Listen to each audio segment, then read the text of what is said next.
आज आइए हम आपको बताते हैं एक और हमारी बहादुर बेटी जो कि नेवी के अंदर सब लेफ्टिनेंट सेलेक्ट हुई है और जो नेवी के अंदर फाइटर उड़ाने के लिए वो ट्रेनिंग कर करके आज भारतीय नारी को सम्मान दिला रही हैं। जानिए कौन है आस्था पुनिया, भारतीय नौसेना की पहली महिला फाइटर पायलट, जो कि ये भारत की नेवी के अंदर जो पहली महिला फाइटर पायलट बनी है। तो जानिए, आज आइए जानते हैं इनके बारे में। सब लेफ्टिनेंट आस्था पुनिया ने 2025 में भारतीय नौसेना की पहली महिला समुद्री लड़ाकू पायलट बनकर इतिहास रच दिया। उन्नत उड़ान प्रशिक्षण और तकनीकी विशेषज्ञता से समर्थित उनकी सफलता रक्षा क्षेत्र में लैंगिक समानता की दिशा में एक बड़ी छलांग है और लड़ाकू भूमिकाओं में महिलाओं को सशक्त बनाने के लिए नौसेना की बढ़ती प्रतिबद्धता को दर्शाती है कि ये भारत की जो नेवी है उन्होंने लैंगिक समानता को दिशा दी है। उसके बहुत बड़ा एक ये प्रतिबद्धता हमारी नौसेना को प्रतिबद्धता को दिखाती है। आस्था पुनिया एक भारतीय नौसेना अधिकारी हैं जो 2025 में इतिहास का हिस्सा बन गई जब वे भारतीय नौसेना की पहली महिला समुद्री लड़ाकू पायलट बनी।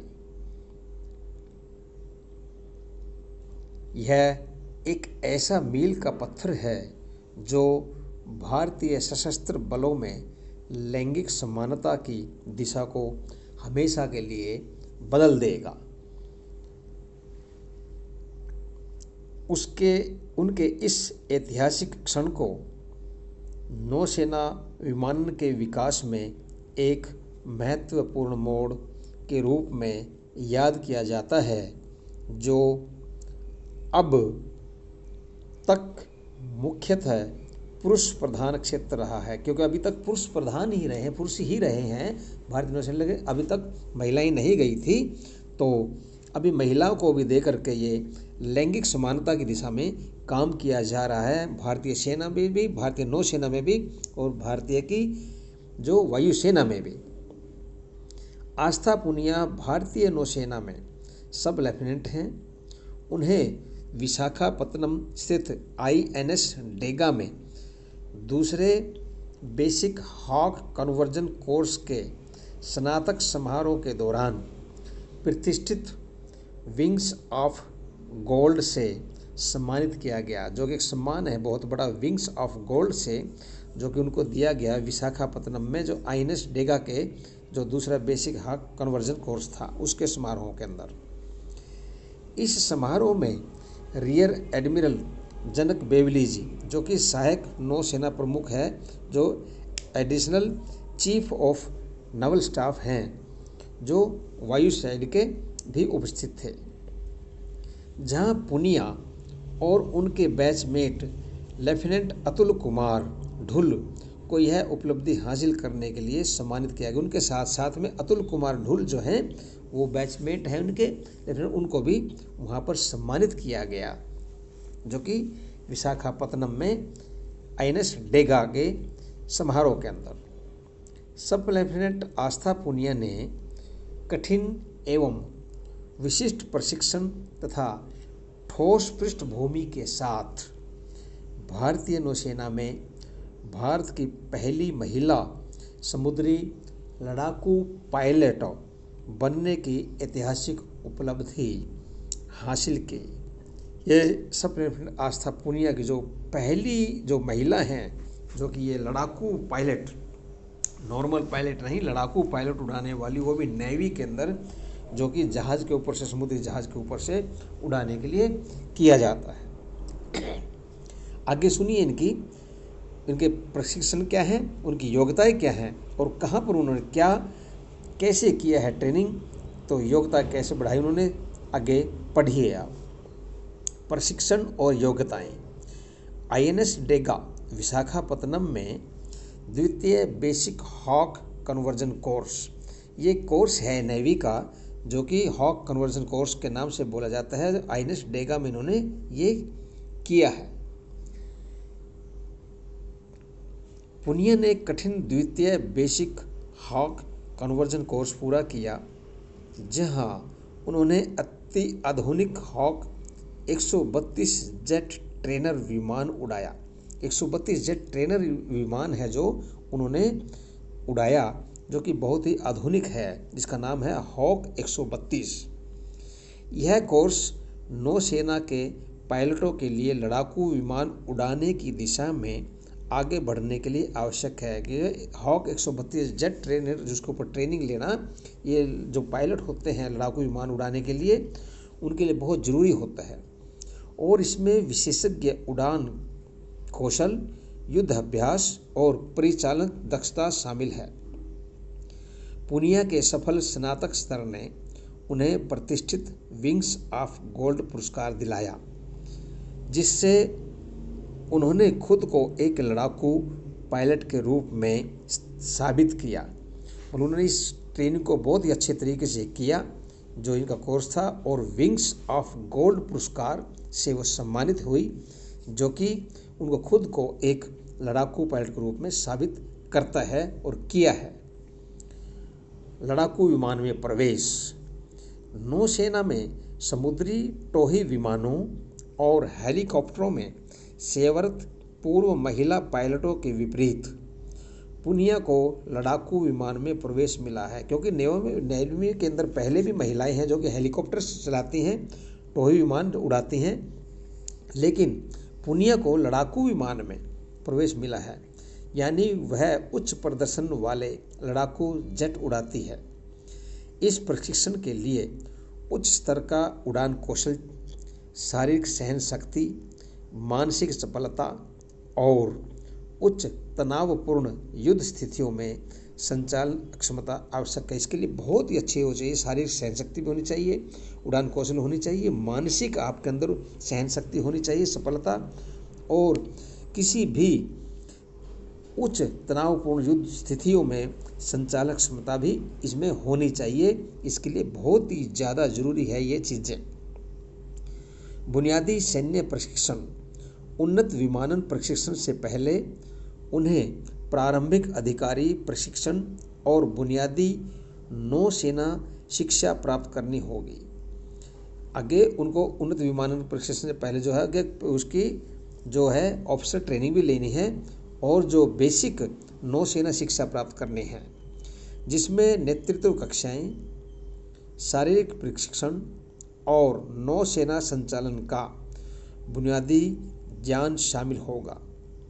हालांकि उनके प्रारंभिक प्रशिक्षण का विवरण सार्वजनिक रूप से उपलब्ध नहीं है, लेकिन नौसेना अधिकारियों के लिए अधिक उन्नत विमानन पाठ्यक्रमों में जाने से पहले कठोर प्रारंभिक प्रशिक्षण पूरा करना आम बात है। क्योंकि जो सार्वजनिक रूप से जो मान लो ट्रेनिंग का ये नहीं बता सकते, फिर भी उनके लिए बहुत ज़रूरी है, जो नौसेना के ऑफिसर्स के लिए बहुत ही ज़्यादा डेवलप्ड विमानन पाठ्यक्रम जो होते हैं, उसका सिलेबस होता है, उसमें जाने से पहले कठोर प्रारंभिक प्रशिक्षण लेना जरूरी होता है, और ये आम बात है, ये हमेशा ही चलता रहता है। आगे उनकी क्या है, उनकी जो एजुकेशनल क्वालिफिकेशन और टेक्निकल क्वालिफिकेशन उनकी क्या है, बैकग्राउंड क्या है, उसका शैक्षणिक और तकनीकी पृष्ठभूमि बैकग्राउंड क्या है, देखिए सुनिए। हालांकि पुनिया के बारे में विशिष्ट शैक्षिक विवरण खोज परिणामों में शामिल नहीं है, लेकिन अधिकांश नौसैनिक पायलटों के पास इंजीनियरिंग या तकनीकी डिग्री होती है। ये पायलट जो पुनिया के बारे में डिग्रियों का सही नहीं पता है, लेकिन ज़्यादातर जो ऑफिसर्स होते हैं नेवी के, उनके पास इंजीनियरिंग की और टेक्निकल उनकी डिग्रियां होती हैं उनके पास, जिससे उन्हें एवियोनिक्स और विमानन प्रणालियों को समझने में मदद मिलती है। हैकाथॉन उदाहरण के लिए JP institute of information technology में जैसी तकनीकी गतिविधियों में उनकी भागीदारी एक ठोस तकनीकी दक्षता का संकेत देती है जो उनकी उड़ान क्षमताओं को और निखारती है। मतलब ये जैसे JP institute of information technology एक संस्था है, वहाँ जैसे ट्रेनिंग होती है तो उसमें भागीदारी एक ठोस तकनीकी दक्षता का संकेत देती है। जब वहाँ पर ट्रेनिंग जो करते हैं तो वो काफ़ी अच्छा उनकी टेक्निकल क्वालिफिकेशन बढ़ती है और उनकी उड़ान क्षमताओं को वो और भी ज़्यादा निखारती है। इनके जो ट्रेनिंग का इम्पोर्टेंस क्या है, देखिए सुनिए। अपने प्रारंभिक और उन्नत उड़ान प्रशिक्षण, शारीरिक और मानसिक अनुकूलन के मिश्रण ने उन्हें भारतीय नौसेना के लड़ाकू पायलट दल में लैंगिक भेदभाव को तोड़ने में सक्षम बनाया कि जहां पर पुरुष ही पुरुष थे पहले, अब वो महिलाएं भी वो कर सकती हैं। इसलिए उस भेदभाव को उन्होंने तोड़ा है और उसको सक्षम बनाया है।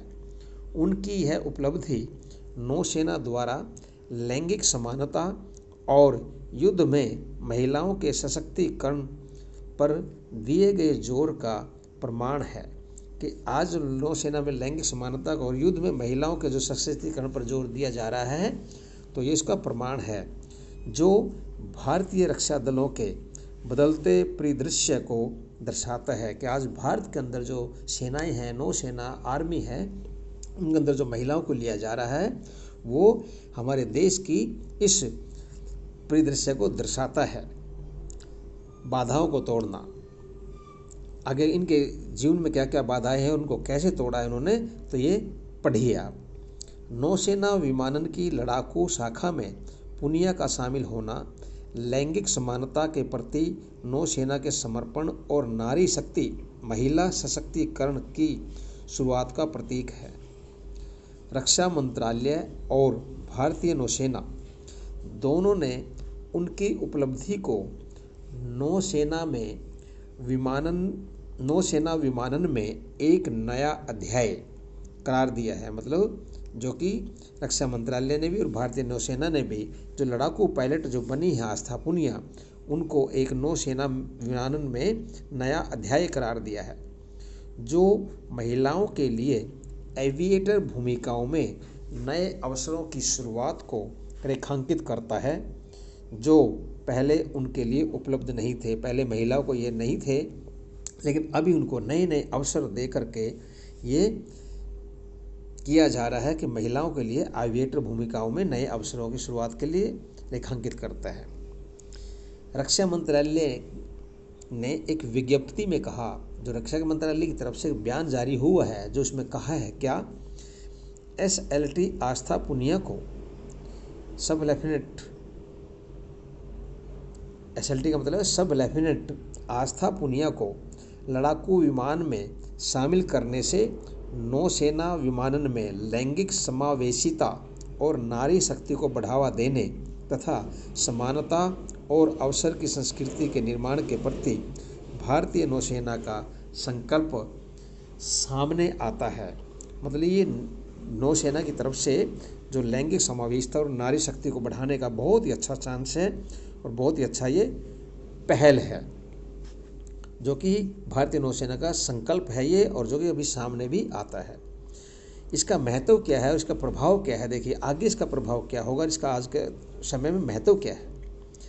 आस्था पुनिया की उपलब्धि भारतीय सशस्त्र बलों में महिलाओं के व्यापक प्रतिनिधित्व के लिए एक व्यापक अभियान का हिस्सा है।